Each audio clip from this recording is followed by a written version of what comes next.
നിനക്ക് എന്നെ ഓർമ്മയുണ്ടോ? നമ്മൾ സംസാരിച്ച ഓർമ്മയുണ്ടോ? അതൊക്കെ ഓർമ്മയുണ്ട്. ഞാൻ നിന്റെ സംസാരത്തിന്റെ ആ ഒരു എൻജോയ് ചെയ്യുമ്പോ ടോപ്പിക് മറന്നുപോയി. സിഗ്മ അല്ലായിരുന്നു നീ അപ്പോ? സിഗ്മ എൻജോയ് ചെയ്യൂല, നീ അല്ലേ പറഞ്ഞ സിഗ്മ എല്ലാം ചെയ്യൂല. മറ്റേ നോൺ വെജ് ആരോ മുട്ടൊക്കെ കഴിക്കൂല, അതുപോലെ. അല്ല സോറി, വെജിറ്റേറിയൻ ആരോ മുട്ടൊക്കെ കഴിക്കൂല ചില ആൾക്കാർ, അതുപോലെ.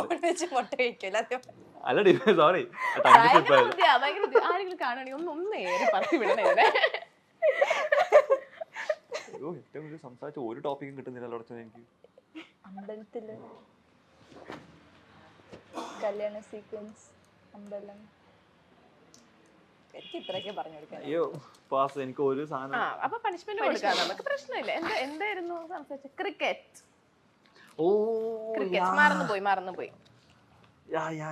എന്നെ ഓർമ്മയില്ല, പിന്നെയല്ലേ എന്നെ തന്നെ ഓർമ്മയില്ലാന്നൊക്കെ. ഓക്കെ, അപ്പൊ പണിഷ്മെന്റ് ഉണ്ട്. പണിഷ്മെന്റ് എവിടെ എഴുതി വെച്ചിട്ടുണ്ടായിരുന്നു, മറന്നു എടുക്കട്ടോ. ഉറക്കത്തിൽ എഴുതിയോണ്ട് മറന്നു. പണിഷ്മെന്റ് ഗൂഗിൾ ഡൗൺലോഡ് ചെയ്തില്ല. അല്ല, എന്തെങ്കിലും വർക്ക് ചെയ്തൂടെ? പിന്നെ ഇത് എഴുതി വെക്കേണ്ട മറന്നുപോലെ. എന്തോരം ഇപ്പൊ എത്ര നേരമായി, എത്ര നേരം നമ്മൾ സംസാരിക്കുന്നത്. ശരിയാണ്, ഒരു മണിക്കൂർ തുടങ്ങിയതാട്ടോ. തന്നെ സ്റ്റോർ ചെയ്ത് വെക്കണ്ടേ? എന്റെ ബ്രെയിൻ എത്ര അത് ശരിയാണ്, ഇല്ലാത്ത സ്ഥലത്ത് സ്റ്റോർ ചെയ്യാൻ ഭയങ്കര ബുദ്ധിമുട്ടായിരിക്കും.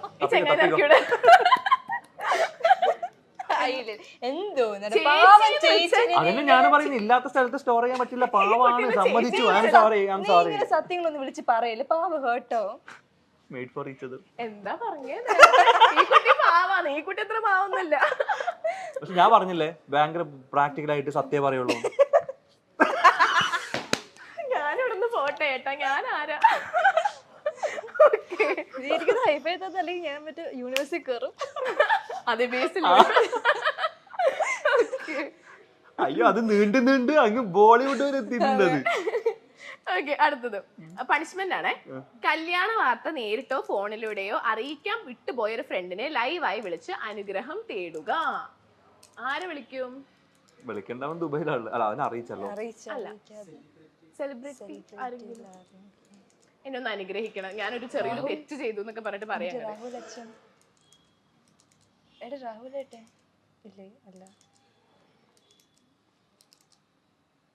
അതിപ്പം അറിഞ്ഞു കഴിഞ്ഞ ആൾക്കാരുണ്ടല്ലോ ഇതില്. പക്ഷെ ഞങ്ങൾ വിളിച്ചു പറഞ്ഞില്ല, പക്ഷെ അവരെന്തായാലും ഓഫ് അറിഞ്ഞിട്ടുണ്ട്. വിളിച്ചാൽ മതി. തനുവാമ എന്തെങ്കിലും പൊട്ടത്തരം പറഞ്ഞ് ഒപ്പിക്കാം.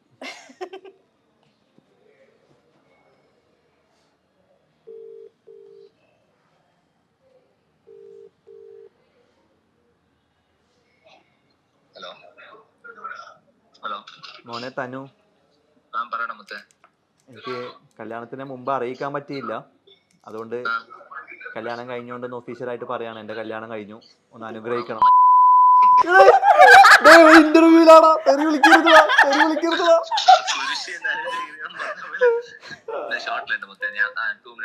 പോയിക്കോ, നീ വിളിക്കണ്ട, ഞാൻ പിന്നെ വിളിച്ചോളാം. Tata, bye bye. ഓക്കെടാ. ഈ തെറിയിപ്പിക്കാനുള്ള പരിപാടിയായിരുന്നല്ലേ? ഇത് കട്ട് ചെയ്യരുത്. പക്ഷെ ബീപ്പ് ചെയ്യണോ? എന്തിന്റെ കേടായത് എനിക്ക് ഇവരെ വിളിക്കാൻ?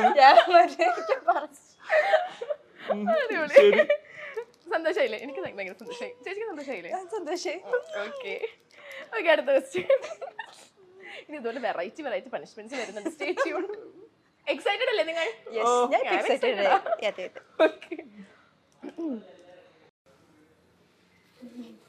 വേർക്കുന്നുണ്ടോ?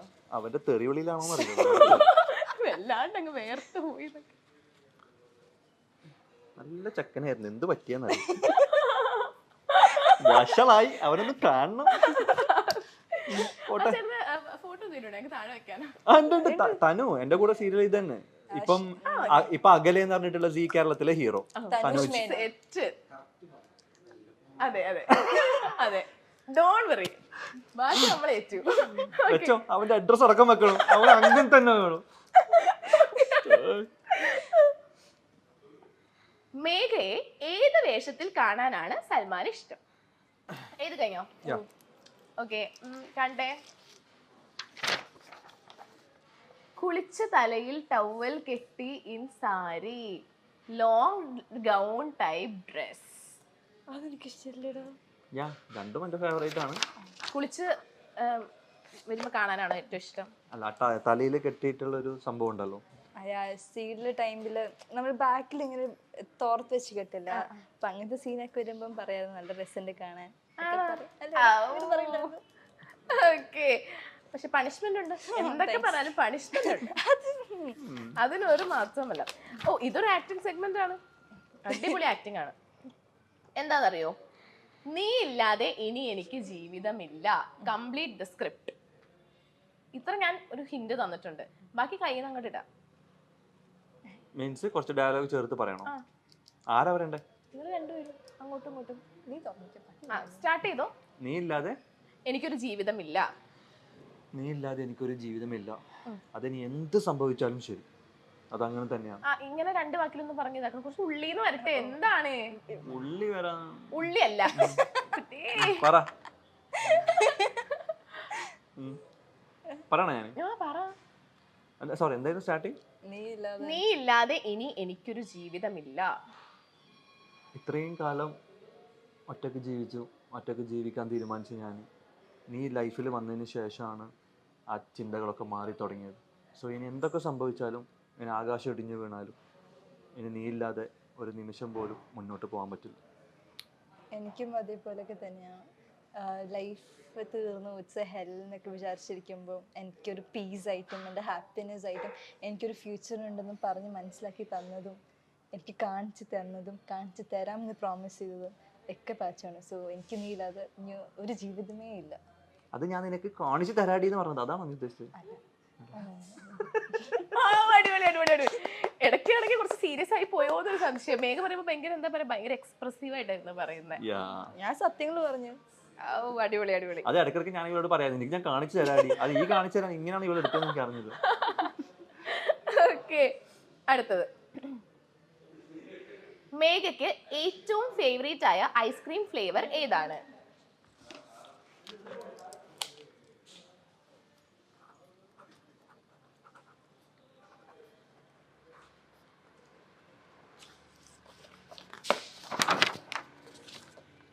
Strawberry butter scotch. ഇത് ഇഷ്ടമില്ലാത്തതല്ലേ?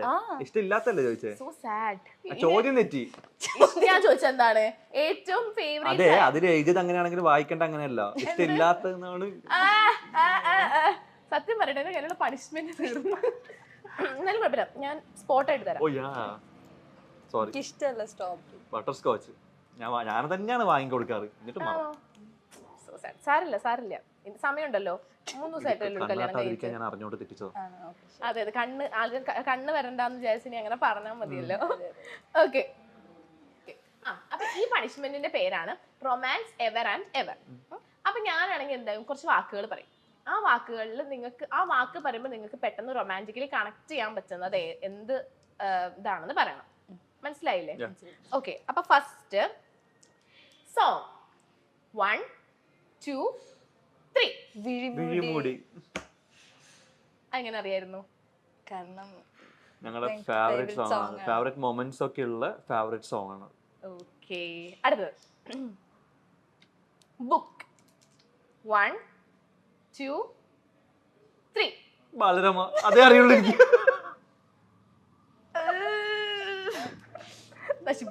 നശിപ്പിച്ച് വേറെ ബുക്കിനെ കുറിച്ച് എന്താ പറയാ? ഓക്കെ,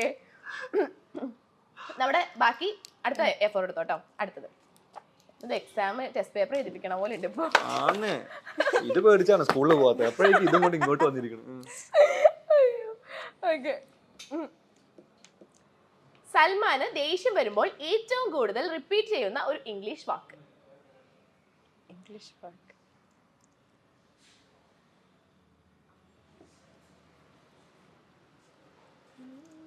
ഇതാ.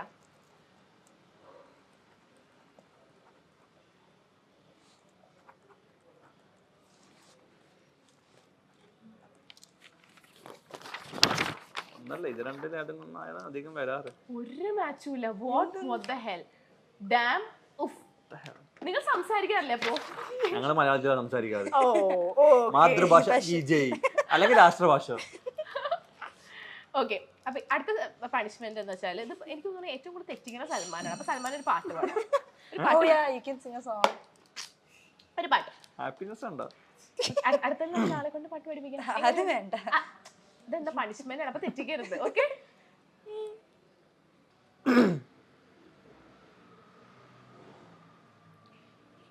ഓക്കെ.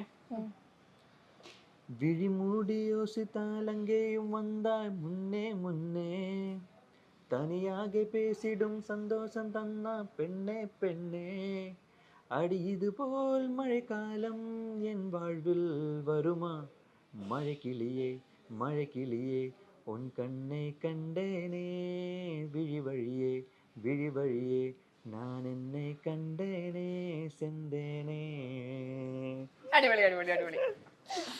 മൾട്ടി ടാലന്റഡ് ആണ് അല്ലേ? അതെ അതെ, ഓക്കേ. ആണോ? മേഘ പാടുവോ? മേഘ പാടൂല. പാടൂലേ? കേൾക്കാറേ ഉള്ളൂ. അല്ല, നമുക്ക് ആ ഒരു കഴിവും കൂടെ നമുക്ക് പുറത്ത് കൊണ്ടുവരാം അടുത്ത മനുഷ്യൻ. ഓക്കെ, അടുത്തത്. സൽമാന് ഏറെ ഇഷ്ടപ്പെട്ട ഒരു youth icon in Malayalam cinema. Oh, the same.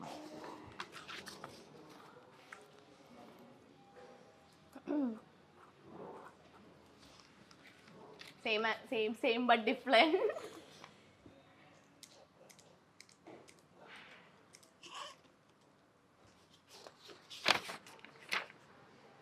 DQ.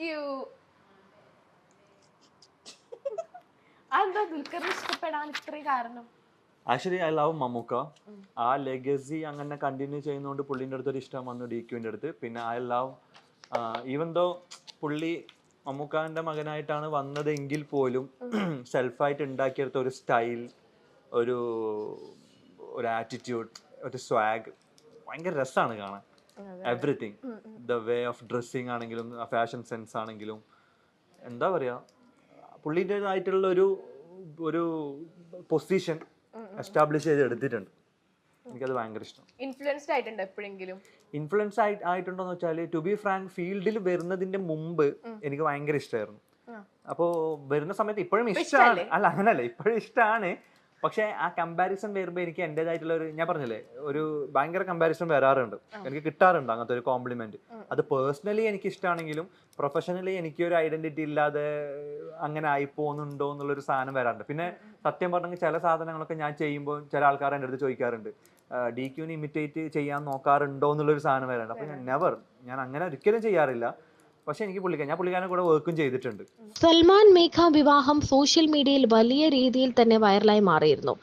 ഇവരുടെ വിവാഹത്തിന്റെ വാർത്ത എത്തിയപ്പോൾ തന്നെ മേഘ ഇനി മതം മാറുമോ, മുസ്ലിമായി കൺവേർട്ട് ചെയ്യുമോ എന്നാണ് എല്ലാവരും ചോദിച്ചത്.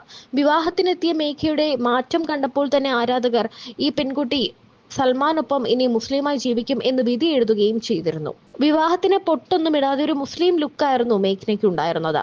ഓൾറെഡി വെളുത്ത സുന്ദരിയായ മേഘ്നയ്ക്ക് ആ ഒരു ലുക്ക് ഉണ്ട് താനും. എന്നാൽ അതിനെക്കുറിച്ച് ഇപ്പോൾ തുറന്നു പറയുകയാണ് സൽമാനുൾ. ഇപ്പോൾ പർദ്ദ ഇടുന്നതോ ഇടാത്തതോ ഒക്കെ മേഘയുടെ ഇഷ്ടമാണ്. അത് മേഘയുടെ കാര്യമാണ്. അത് വേണമെങ്കിൽ മേഘയ്ക്ക് ചെയ്യാം. അങ്ങനെ ചെയ്താൽ മതി, മേഘയുടെ ഇഷ്ടം പോലെ ചെയ്താൽ മതി. ഇനി എൻ്റെ ഫാമിലിയിലെ വല്ല ഫംഗ്ഷനോ മേഘ പർദ്ദ ഇട്ടാൽ അതൊരു കൺവേർട്ടായി എന്നാരും പറയരുത് എന്നൊക്കെ സൽമാൻ പറയുന്നുണ്ട്. എല്ലാം അഴിച്ചിട്ട് നടക്കാനല്ലല്ലോ പറയുന്നത്, നല്ല കാര്യമല്ലേ. അവൾ മതം മാറി മേഘ പർദ്ദ ഇട്ടാൽ അങ്ങനെ വിചാരിക്കേണ്ട എന്നും സൽമാൻ പറയുന്നു.